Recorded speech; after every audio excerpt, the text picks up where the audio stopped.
Hola, ¿qué tal, queridos alumnos? Soy yo de nuevo, el profesor Jorge Luis Culebro Nava, de las materias de Química y de Biología, y les doy la bienvenida a la materia de Química en el tema número 2, estructura y periodicidad de los elementos. Dentro de los subtemas que vamos a ver el día de hoy son las características de los protones, electrones y neutrones. Vamos a ver el número atómico, la masa atómica y el número de neutrones, así como vamos a definir conceptos como iones, átomos y moléculas. Vamos a ver la estructura y organización de los elementos químicos de la tabla periódica y para finalizar vamos a ver las estructuras de Lewis y el enlace químico. Acompáñenme a la clase.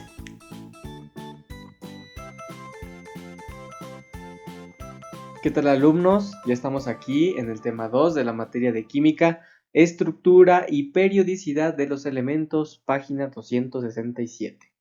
¿Qué aprendizajes esperamos tener de este tema número 2? Identificar las características de las partículas que conforman al átomo, protón, electrón y neutrón. Interpretar la información contenida en la tabla periódica, número atómico, número de oxidación, masa atómica. Diferencia entre iones, moléculas y átomos. Identificar la estructura de Lewis. Ubicar la posición de los elementos en la tabla periódica e identificar las características de los tipos de enlaces. Vamos a ver primero cuáles son las características de las partículas subatómicas, pero primero tenemos que partir a través de la definición del átomo. Dice nuestra pregunta detonante: la primera concepción formal sobre cómo estaba conformada la materia se dio en la antigua Grecia, con Demócrito y Leucipo. Con el paso de los años, esta concepción se fue mejorando hasta lo que conocemos hoy en día. ¿Cómo la describirías? ¿Cómo describes al átomo? ¿Cómo describes a aquello que forma la materia? ¿Cómo describes a los elementos? ¿Cómo te los imaginas? Recuerden que existe algo que se llama modelo atómico. ¿Qué es un modelo? Es una construcción representativa de una imagen mental. Es la representación de cómo un sujeto está imaginando un proceso o está imaginando algo en el espacio, ¿no? El modelo atómico es la representación de cómo se percibe o de cómo se concibe al átomo. Debido a que el átomo no puede verse a simple vista, es fundamental apoyarnos de un modelo atómico que favorezca la comprensión del comportamiento de la materia. Es el cómo lo estás representando, es esa representación mental, ese es el modelo. Y modelo atómico es la representación de cómo, vamos a verlo de esa manera, cómo te imaginas al átomo, con base a argumentos científicos, a observaciones, a estudios claramente, ¿no? Ahora, el desarrollo de toda la concepción del modelo atómico comienza desde el siglo V antes de Cristo, siglo V a.C., cuando Demócrito propuso que la materia estaba conformada por pequeñas partículas a las cuales llamó átomos. De ahí que el átomo se concibe como la parte más pequeña de la materia, se concebía como la parte más pequeña e indivisible de la materia. Conforme fue pasando el tiempo, diferentes personajes o diferentes estudiosos fueron modificando el modelo atómico, añadiéndole algunas cosas, modificando algunas otras, hasta llegar al modelo atómico que tenemos actualmente. Comenzamos con John Dalton. John Dalton proponía que la materia estaba formada por partículas indivisibles, a las cuales pues, se les denomina átomo. Dalton creía que el átomo era solamente como una pequeña esfera que se juntaba con otras esferas y que formaba sustancias y materiales. Claro, cada esfera, así lo vamos a concebir nosotros, cada partícula indivisible estaba hecha de diferente forma, de manera que diferentes esferas formaban diferentes materiales o diferentes sustancias o diferente tipo de materia. Después llega Thomson, el cual sugiere el modelo atómico del budín de pasas, y así te vas a acordar porque es pregunta de examen, el modelo atómico del budín de pasas, en donde concibe al átomo ya no como una partícula indivisible, sino como algo que ya tenía unas partes más pequeñas, partículas subatómicas, a las cuales representó con cargas positivas y negativas que estaban dentro de este mismo átomo. Dentro del átomo se encontraban los protones y neutrones, cargas positivas y negativas. Ajá. El modelo atómico de Rutherford después plantea que las cargas positivas se encuentran en la parte central del átomo, se encuentran dentro del núcleo y que la mayor parte del espacio exterior de este estaba vacío. Entonces, aquí hay una clara diferencia entre estos tres. Aquí no hay nada más que solamente una parte indivisible. Aquí ya tenemos partes más pequeñas y aquí tenemos solo cargas positivas en el núcleo y el espacio vacío.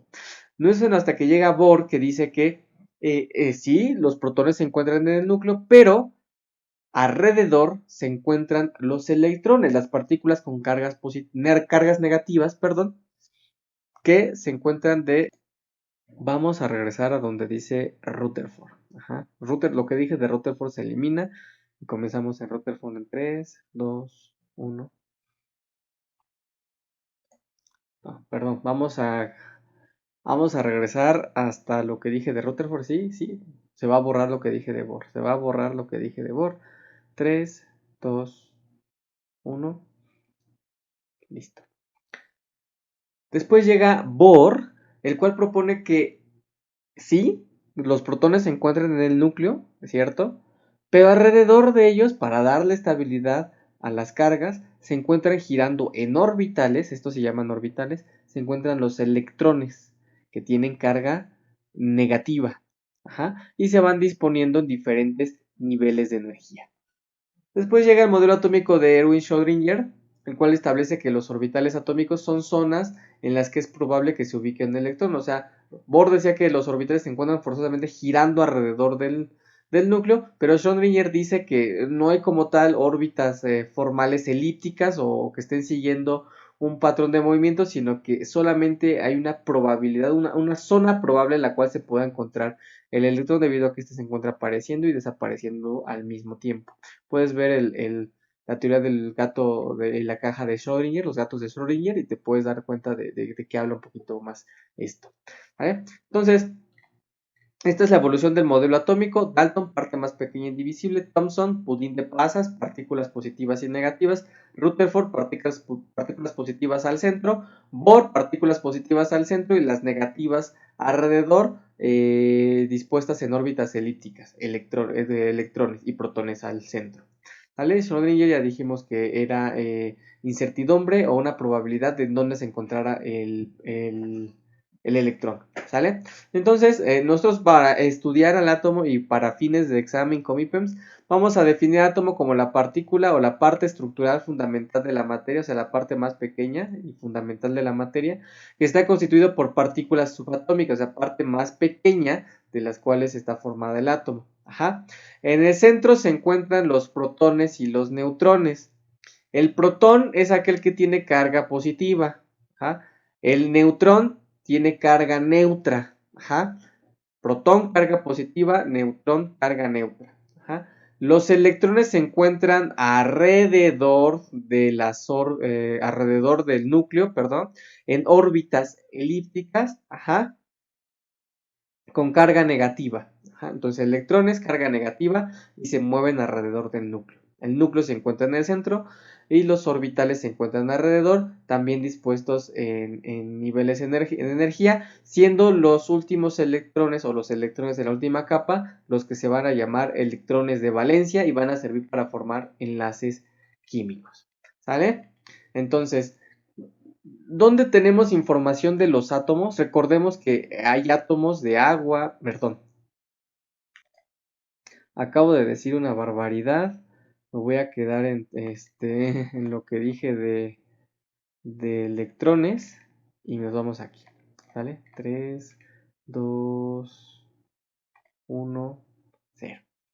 Bueno, recuerden siempre que hay diferentes tipos de átomos, ¿no? Hay átomos de hidrógeno, hay átomos de oxígeno, hay átomos de sodio, átomos de potasio, átomos de oro, átomos de plata, etcétera, etcétera, etcétera. Ajá. Y cada uno va a ser diferente uno del otro, va a tener diferentes ingredientes, o sea, estos son los ingredientes del átomo, protones, neutrones y electrones.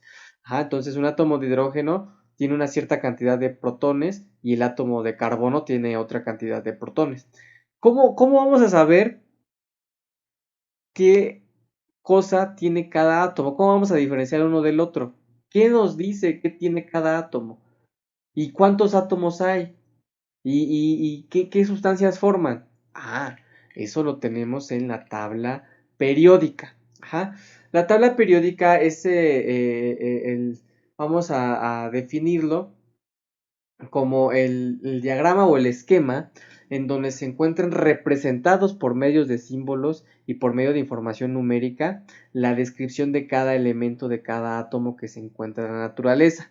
Ajá. Van a haber diferentes símbolos de acuerdo a los diferentes átomos o elementos que haya y van a haber tanta cantidad de átomos que haya como sustancias puras se pueden encontrar en la naturaleza. Ajá. O también ahora ya se encuentran átomos o elementos sintéticos. Ajá. Ya no hay, ya hay artificiales, ya no todos son que se encuentran en la naturaleza.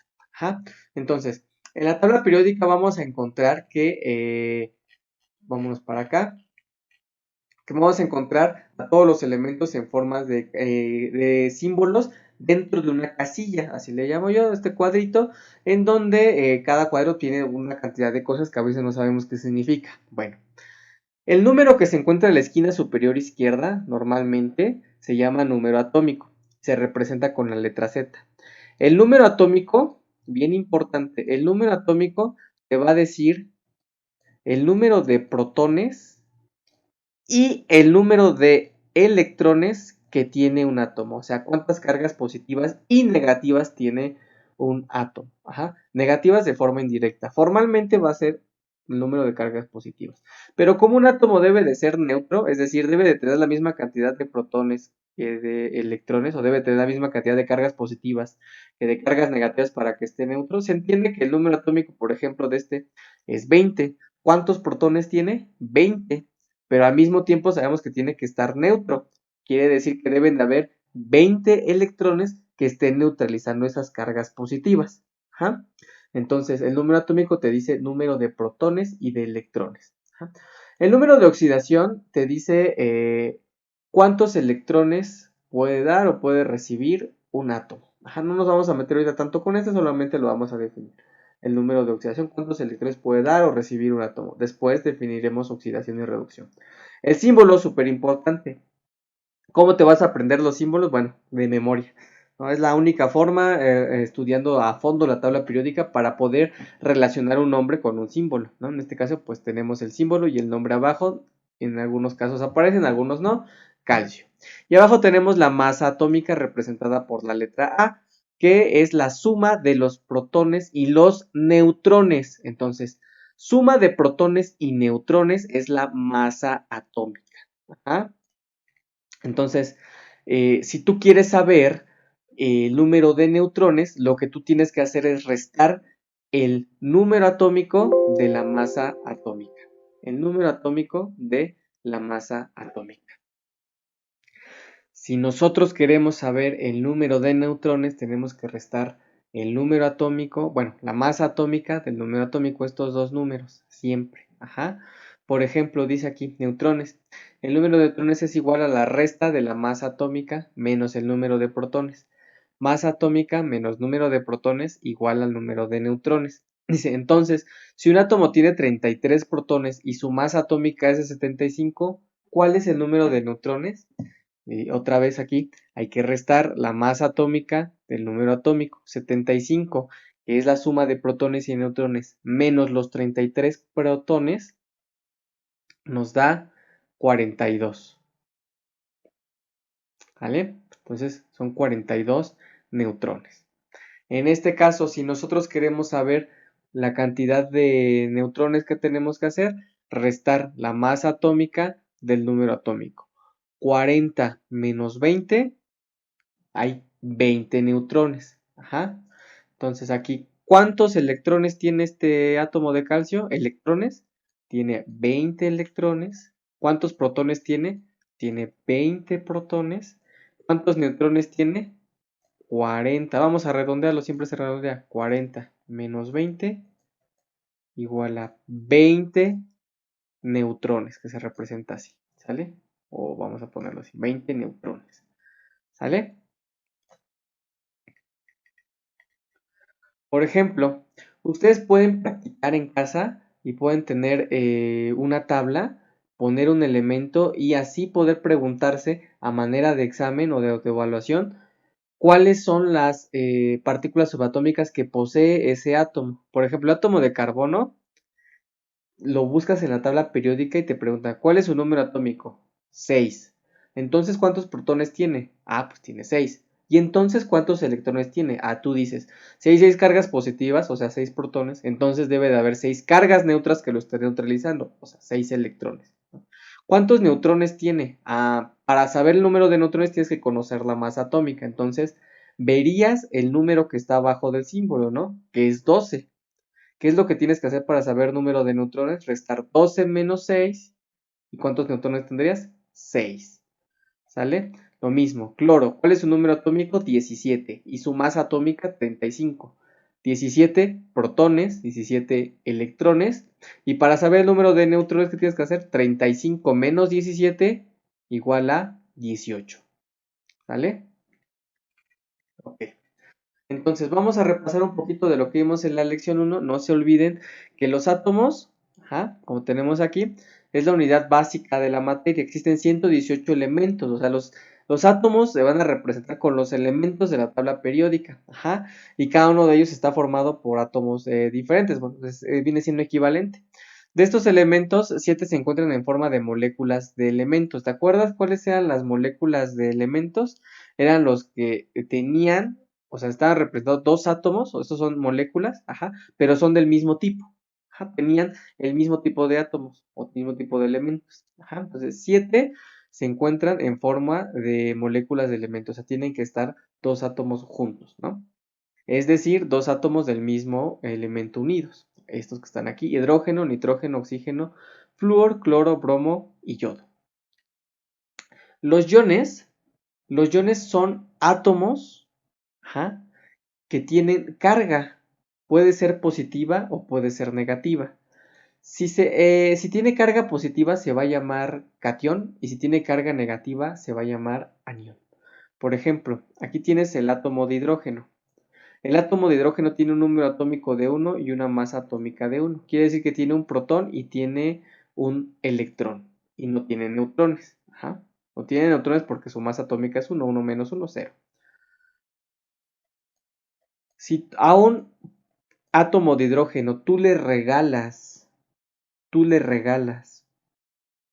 un electrón, va a tener un número atómico de 1, pero va a tener un electrón de más y se representa así, menos 1. Esto es un ion.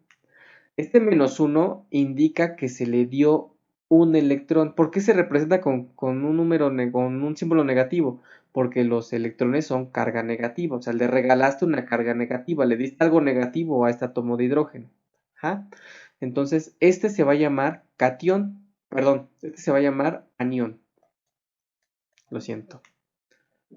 Este se va a llamar anión. El átomo cargado negativamente. Se llama anión.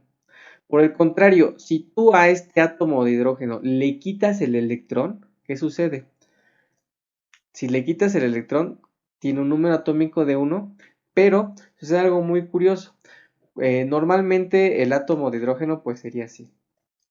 Es un protón y tiene aquí su electrón. ¿Ah?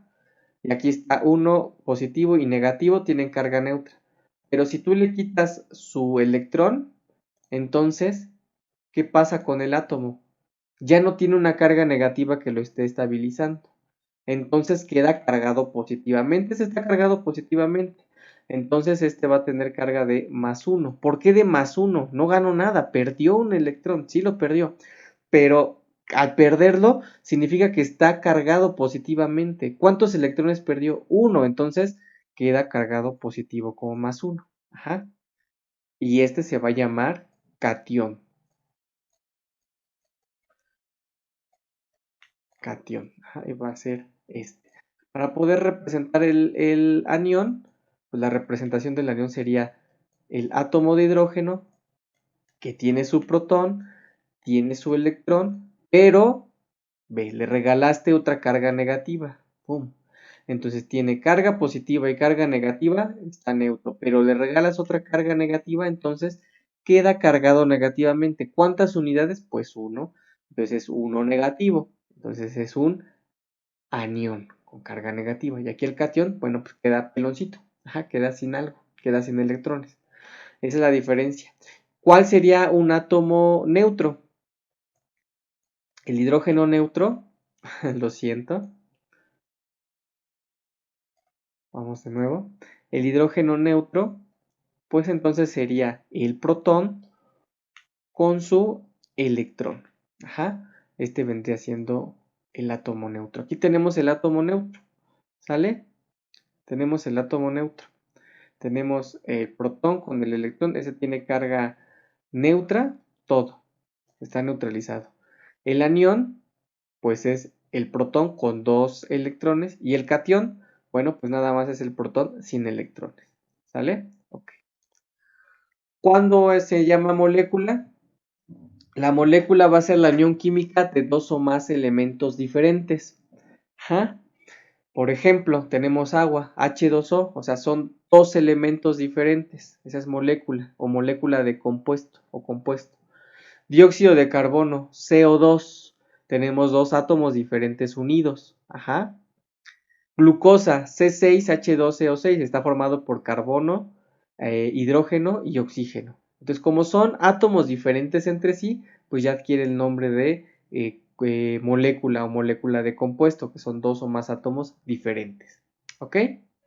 Ahora, todos los átomos se van a encontrar dispuestos dentro de la tabla periódica, ya los habíamos visto.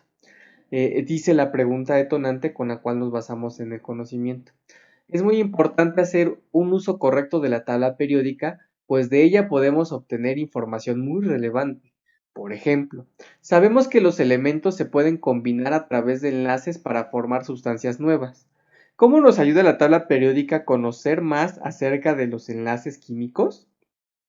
Bueno, pues ya habíamos visto que la tabla periódica contiene todos los elementos o todos los átomos. Ajá. Van a estar dispuestos en familias y periodos. Las familias son la disposición que tenemos de forma vertical, o sea, así paradito, que va de 1 a 18, familia 1 a 18. Esta es familia. Y los periodos que van a ser del 1 al 7. Ajá, estos son los periodos. Familias y periodos. Ajá. Tenemos que son 11 elementos en estado gaseoso, 2 líquidos y el resto son sólidos, como se muestra en esta imagen. Ahora, los elementos se van a ir acomodando de acuerdo en orden creciente a su número atómico. Quiere decir que el número atómico de este va a acrecentarse de un lugar al otro. Por ejemplo, el del hidrógeno es 1, este es 2, el del litio va a ser 3 y así sucesivamente. Cada uno va a tener un número atómico diferente, pero va a ir en orden creciente de izquierda a derecha. Ajá, va a crecer el número atómico. También es importante recordar que dentro de la tabla periódica vamos a tener una clasificación. Vamos a tener metales, no metales y metaloides. Los metales de la familia 1 a la familia 16. Aquí, bueno, principalmente hasta acá. Ajá, de la familia 1 hasta acá. Todo lo que está en rojo, exceptuando el hidrógeno. Tenemos metales alcalinos, metales alcalinotérreos. De la familia 3 a la 12, bueno, todavía hasta acá los metales pesados. Aquí tenemos metales en transición y tenemos los no metales. La familia 18 es importante aclarar que se llaman gases nobles y se llaman gases nobles porque han adquirido algo que se llama octeto. El octeto, la ley del octeto es tener 8 electrones de valencia en su última capa electrónica, en su último nivel de energía.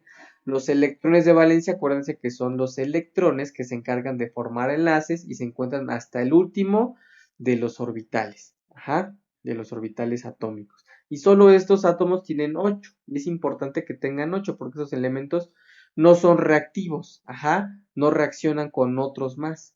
Todos los demás átomos sí son reactivos, menos estos. Ajá. Entonces, tú puedes ver clasificar un elemento de acuerdo a la posición en la que se encuentre. Por ejemplo, el sodio, ¿dónde está el sodio? El sodio está aquí. Dice, se encuentra en la familia 1A o familia 1. Aquí están, metales alcalino-térreos.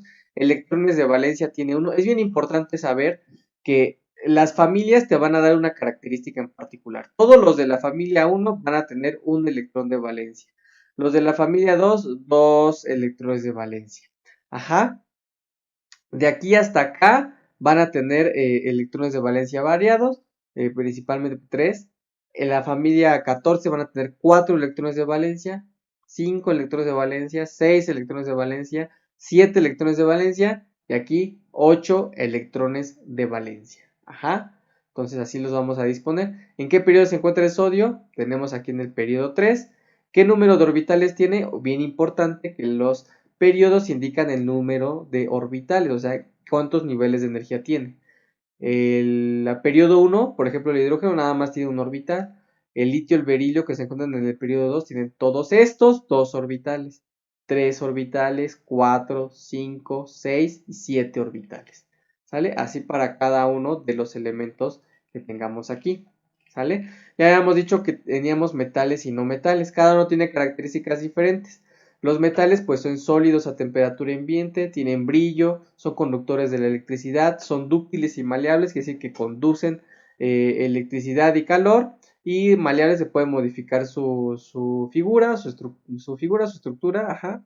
Tienen 1, 2 o 3 electrones de valencia, porque como lo habíamos visto, recordándolo, pues se encuentran hasta acá, todo lo que está en rojo tenemos 1, 2 o 3 electrones de valencia. Ajá, con eso no tenemos inconveniente. Los no metales pueden estar en los 3 estados de agregación. Bien importante que el único metal en estado líquido es el mercurio. Ajá. Ahí fuera, los no metales pueden estar tanto en sólido, líquido o en gaseoso, en los 3 estados de agregación de la materia. Son opacos, son frágiles, no conducen electricidad ni calor. Es más, se dice que son aislantes del calor y tienen 5, 6 o 7 electrones de valencia. Ajá. Visto está que normalmente pues se encuentran desde aquí, a excepción del carbono, 5, 6 y 7 electrones de valencia. Ajá. A excepción del carbono que se encuentra más de este lado, que tiene 4. Ajá. El carbono tiene 4 y es un no metal. Los gases nobles, bueno, pues son un asunto aparte porque esos son gases nobles. Ajá, esos son nobles, hasta como su nombre lo dice, son de la nobleza, no se mezclan con la plebe.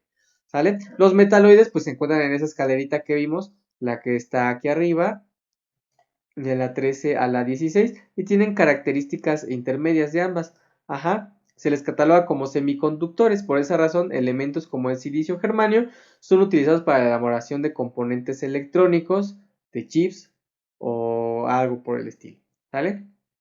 Ahora, eh, existe algo que nos preguntan en el examen que son los diagramas de Lewis, muchas veces pronunciado como Lewis, Lewis, como quieran mencionarlo. Ajá. Los diagramas de Lewis o los diagramas de Lewis representan al elemento con sus electrones de valencia. ¿Cómo vas a saber cuántos electrones de valencia tiene un átomo? Bueno, de acuerdo a la familia en la que se encuentra. Por ejemplo, el carbono se encuentra en la familia 14, tiene 4 electrones de valencia. Recuerda que solamente puede ir del 1 hasta 8. Ajá. O hasta 8 electrones de valencia. Entonces, la estructura de Lewis es el símbolo más un puntito. Cada puntito indica cuántos electrones de valencia. El sodio se encuentra en la familia 1, por lo tanto tiene un electrón de valencia. Aquí está sodio con su electrón de valencia. El calcio se encuentra en la familia 2. El calcio con dos puntitos, dos electrones de valencia. El carbono se encuentra en la familia 14. 4 electrones de valencia. 1, 2, 3, 4. El neón es un gas noble, se encuentra en la familia 18. ¿Cuántos electrones de valencia tiene? 8. Ajá.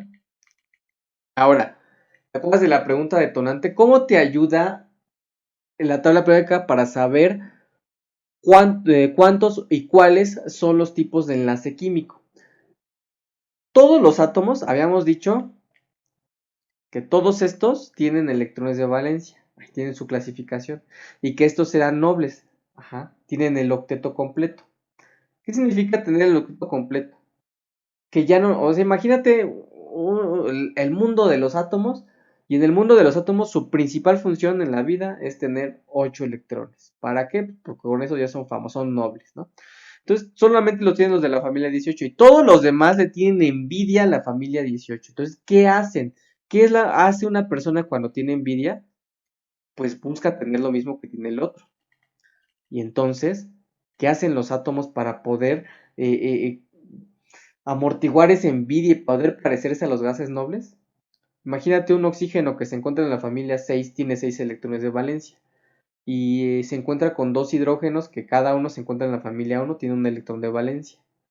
Y se encuentran con el xenón que tiene 8 electrones de valencia. Le tienen envidia. ¿Qué hacen entre ellos? Se juntan y dicen, entre nosotros los vamos a unir para poder crear 8 electrones de valencia, el octeto. Entonces los átomos se unen para poder formar su octeto por la envidia que tienen y para ser estables químicamente. Dice, de todos los elementos químicos, los de la familia 18 son inertes o nobles. Son, son faltos en reactividad. Ajá. Y eso indica que son estables, no necesitan nada más en la vida, tienen su octeto. Entonces, todos los demás elementos envidiosos, al formar compuestos, o sea, se unen con otros para tener octetos, ajá, entre ellos, crean sociedades. Y al hacer eso, forman indirectamente compuestos. Pero como hay metales, no metales y metaloides, el tipo de enlace va a ser diferente. Por ejemplo, si se juntan metales y no metales, se va a llamar enlace iónico, ¿no? Metales y no metales. En este caso van a haber transferencia de electrones. Y el ejemplo clarísimo es el cloruro de sodio. ¿Ah? El enlace covalente son entre puros no metales. Ya los viste en la tabla periódica, ¿no? La característica es que comparten electrones. Un ejemplo es el agua. Mira aquí, en este lado del enlace iónico. Dice el átomo de sodio y el átomo de cloro. Ajá. El sodio tiene un electrón de valencia. Este te lo voy a dibujar. No debería, pero te lo voy a dibujar. ¿Sale? Tenemos al sodio que tiene un electrón de valencia. Ajá, está en su última capa. Y tenemos al cloro que tiene 7 electrones de valencia. Veme respondiendo. ¿Qué es más fácil? ¿Que el cloro le robe un electrón al sodio o que el sodio le robe 7 electrones al cloro? Pues el cloro aquí se pasa de listo y le roba un electrón al sodio. Entonces se forman transferencia de cargas o transferencia de electrones. Literal, real. El sodio quedó cargado positivamente. ¿Te acuerdas de los iones? ¿Te acuerdas que cuando perdías un electrón, una carga negativa, quedabas cargado positivamente y se creaba un ion? Y aquí se crea un catión. Y el cloro queda con todos los electrones, por lo tanto, adquiere una carga negativa, se crea un anión. Entonces esto se llama transferencia de electrones. El cloro le robó como tal el electrón al sodio. Transferencia de electrones. No pasa esto en el enlace covalente. En el enlace covalente los átomos se llevan bien, se quieren, entonces los comparten los electrones porque son todos no metales. Ajá. Entonces el oxígeno comparte con dos átomos de hidrógeno. Sí, el oxígeno, pues al ser un átomo más, se llama electronegativo, la capacidad de un átomo para traer electrones a su núcleo. Así se llama esa propiedad. Al ser más electronegativo, o sea, más abusivo, tiene más electrones. Entonces, la crea una nube electrónica. O sea, hay una atracción mayor del oxígeno que de parte de los hidrógenos. Entonces, hay una polaridad en estos polos aquí, polos positivos, polo negativo, ajá, pero no hay una transferencia, o sea, no se rompió ese convenio entre los átomos. Ajá. Sí están más recargados de un lado al otro los electrones, pero no se rompió ahí la estabilidad. Entonces, aquí tenemos los enlaces covalentes y el ejemplo, el agua. El enlace metálico, bueno, no hay mucho que explicar, se unen puros metales, los electrones, bueno, se los comparten entre todos, no, aquí no hay problema, y forman aleaciones, ¿no? Por ejemplo, el bronce. El bronce es una aleación de dos metales, y entonces aquí pues no tenemos ningún problema con el enlace metálico. Vemos a dos metales juntos y te preguntan qué tipo de enlace, enlace metálico. Fin, ¿vale? Ok. Y pues, obviamente se van a formar sustancias iónicas. Acuérdense que las sustancias iónicas pues son metales con no metales, metal con no metal, para que se formen el enlace iónico. Aquí tenemos cloruro de sodio como ejemplo, va a ser el ejemplo muy característico y aquí tenemos sulfato de cobre. Esto lo hace una sustancia iónica el hecho de que aquí sean no metales y que aquí haya un metal. El punto de fusión es alto. ¿Qué es el punto de fusión? Temperatura a la cual se pasa del estado sólido al líquido. O sea, normalmente tienden a ser metales o cristales o sólidos, perdón, es la palabra correcta, tienden a ser sólidos que se derriten con una temperatura muy alta, conducen electricidad, son solubles en agua y presentan formas cristalinas. Ve la sal de mesa, ¿no? Ve la sal de grano. Forman compuestos. Una sustancia covalente, pues son entre puros no metales. Ajá, su punto de fusión es más bajo, o sea, lo puedes derretir o sí, disolver más fácilmente, ¿no? Y no presentan iones, no conducen electricidad, no son solubles en agua, excepto la sacarosa y otros azúcares, o sea, el azúcar que utilizas para tomar café, es así. Forman moléculas también, forman moléculas, ajá, forman moléculas. Presentan formas en los tres estados de agregación de la materia, o sea, tienen características de los no metales, ¿sale? Ok. Y finalmente tenemos un tipo de enlace diferente que se llama puente de hidrógeno o enlaces intermoleculares o fuerzas intramoleculares, inter o intramoleculares, que están representadas principalmente con el agua. En el agua hay una fuerza intermolecular que se llama puente de hidrógeno. Aquí lo tenemos el agua, enlaces del agua. Ajá, presenta enlaces intermoleculares. El más importante es el puente de hidrógeno, que se da cuando el oxígeno, pues es que está unido a dos átomos de hidrógeno. Ajá, este tiene carga parcialmente negativa y este tiene carga parcialmente positiva. ¿Te acuerdas que este era un átomo muy electronegativo? Electronegativo es que le gusta robar electrones. Entonces, este queda con los electrones y estos quedan aquí cargados positivos. Pero ¿qué pasa si de pronto aquí te encuentras con otra molécula de agua? Ajá. Otra molécula de agua. Como aquí este oxígeno tiene carga negativa y el protón, bueno, este hidrógeno tiene carga positiva con negativa, ¿qué pasa? Pues se atrae, ¿sí o no? ¿No has oído eso? Carga negativo con positivo se atrae, cargas opuestos se atraen. Entonces, es una atracción, se llama atracción electrostática, es un coqueteo. Este hidrógeno está casado con este oxígeno, pero se encuentra con otro oxígeno que está por ahí libre, tiene carga negativa y este está ávido de cargas negativas porque tiene carga positiva, le coquetea, ajá, y se atrae. Entonces es una atracción electrostática. Dice, favorece que el hielo flote al disminuir su densidad, favorece favorece un alto calor específico, es un termorregulador a nivel del organismo y ambiental.